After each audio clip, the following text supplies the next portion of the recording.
الحمدللہ، اللہ کا لاکھ لاکھ شکر ہے کہ جس نے اپنی یاد کی توفیق اور موقع فراہم کیا۔ لاکھوں اور کروڑوں درود حضرت محمد مصطفیٰ احمد مجتبیٰ حبیب کبریاء امام الانبیاء خاتم النبیین صلی اللہ علیہ وآلہ وسلم کی ذات پر کہ جن کے طفیل مالک الملک نے یہ مہربانی فرمائی۔ نفس امارہ کی پانچویں بڑی بیماری جو ہے اس کا نام ہے بخل۔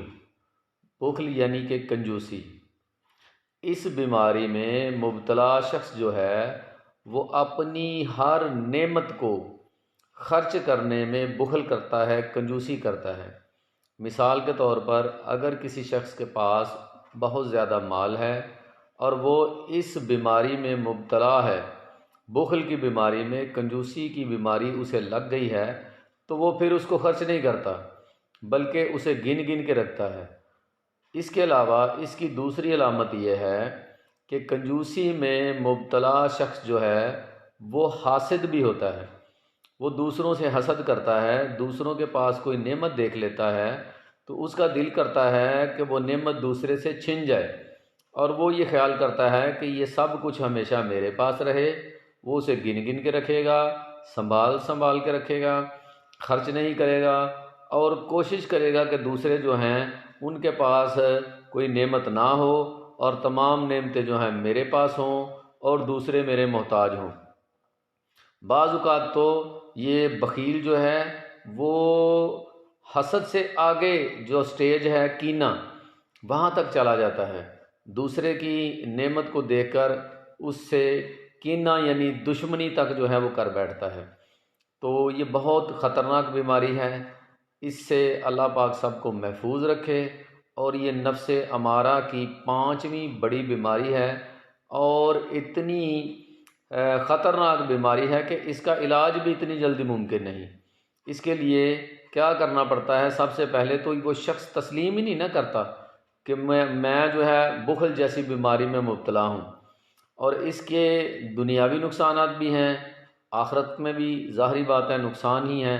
جو شخص اللہ کی راہ میں بھی خرچ نہیں کرے گا، پیسہ گن گن کے رکھے گا، تو ایسے شخص کا دنیا اور آخرت میں کیا انجام ہوگا؟ دنیا میں جتنے بھی آپ دیکھیں بخیل لوگ آپ کے ارد گرد ہیں، ان سے کوئی دوستی نہیں کرتا، نہ ہی ان سے کوئی ملتا ہے۔ ان کے اپنے جو ہیں، خاص طور پہ ان کی اولاد، بیوی، بچے، سب جو ہیں وہ ان سے نفرت کرتے ہیں۔ تو ایسا شخص جو ہے اپنے مال کو سنبھال سنبھال کے رکھے گا، گن کے رکھے گا، اور مانے گا بھی نہیں کہ میں بخل کی بیماری میں مبتلا ہوں۔ دوسرے اگر بتائیں گے بھی تب بھی نہیں مانے گا۔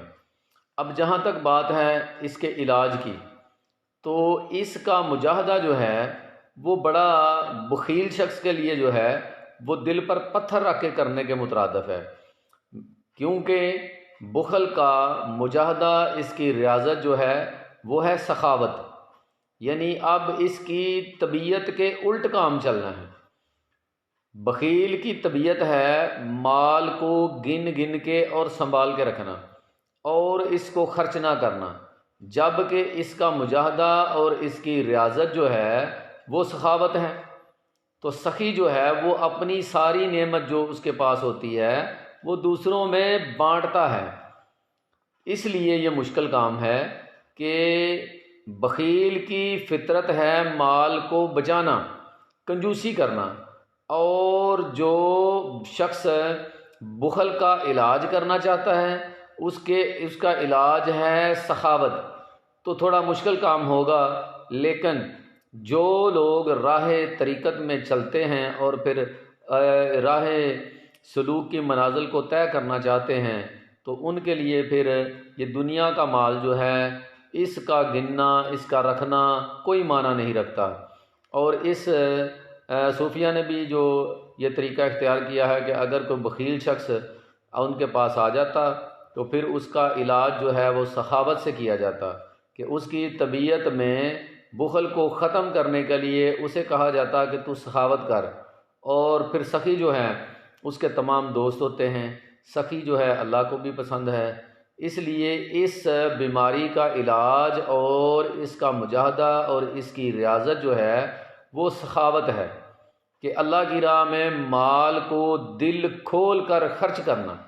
جب ایسا کرے گا شخص جو بخل کی بیماری میں مبتلا ہے تو اس کے دل سے دنیاوی مال کی محبت ختم ہو جائے گی، اس کا دل جو ہے وہ پاک ہو جائے گا، اور پھر وہ انشاءاللہ جلد جو ہے وہ اپنی منازل جو ہے اللہ پاک کی طرف اس کو بڑی بخوبی اور بآسان طریقے سے طے کرنا شروع کر دے گا۔